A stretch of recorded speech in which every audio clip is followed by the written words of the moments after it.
Hurricane Katrina struck on a Monday.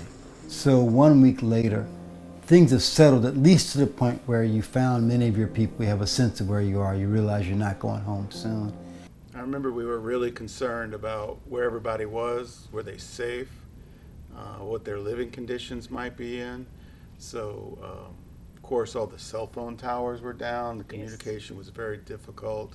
A lot of the communication was about, have you spoken with anyone? Have you heard from this person or that person? So we would sort of say, get us a list of where everyone is and how they're doing. I can remember like it was yesterday. And the process of me being at home and watching everything unfold, and then my kids leaving me prior to the hurricane coming, because my stepmom at the time, she was like, I'm not letting these kids go through this, I'm taking them. And so I stayed because I had to make some money. The water was coming in, it was getting higher and higher and higher, and everybody, well, the levee broke.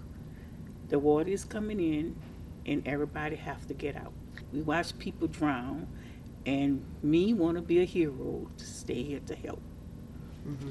So my brother was taking people to the bridge, and we just saw so much that will make you sick.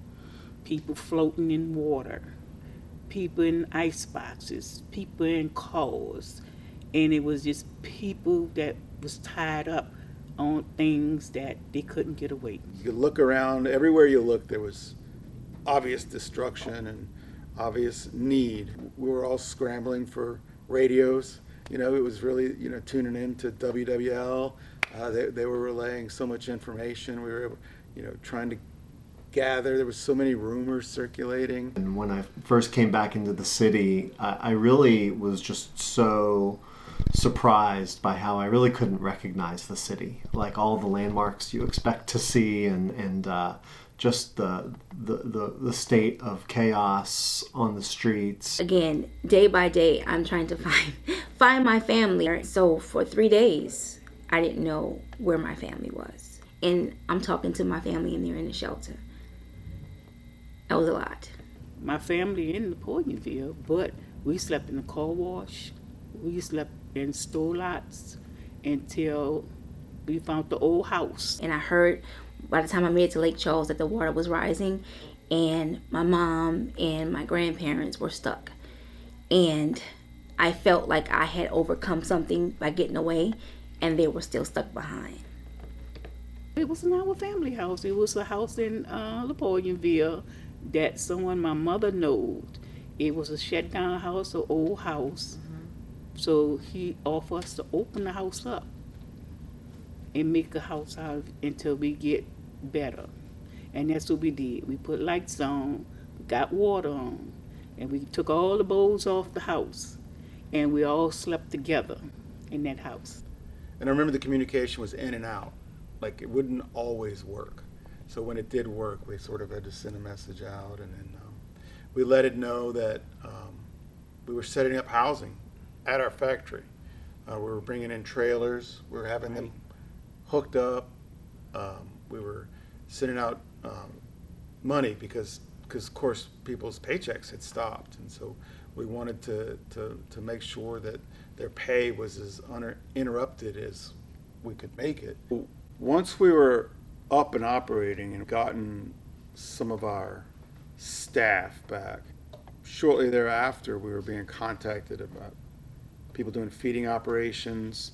They wanted to know if we had any beans we could donate or get to them, because they were helping out areas that were still suffering without power, without any type of utilities or infrastructure. So we were sort of putting beans in our cars and driving them to wherever. I went to Walmart on Tchoupitoulas, and at that time it was being used as a kind of a command center for National Guard and FEMA and police, state troopers, and people that were being rescued from their homes were being brought there to be kind of checked on and given medical treatment.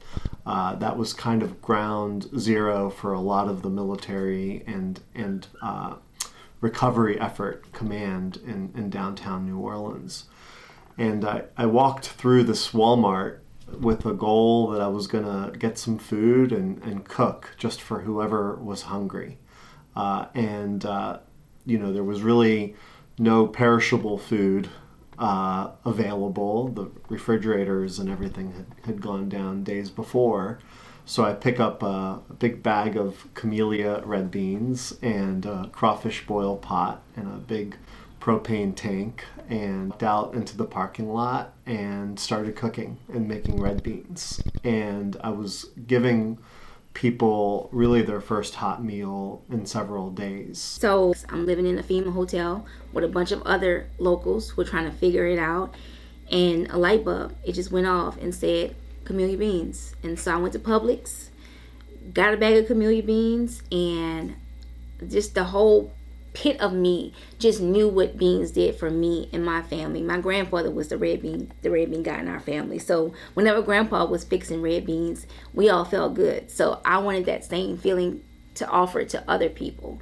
So I went to my hotel room with a crock pot and just was full of, this gotta make somebody feel good. This gotta make them feel good. And so just imagine in a hotel room and you can smell the beans overnight cooking.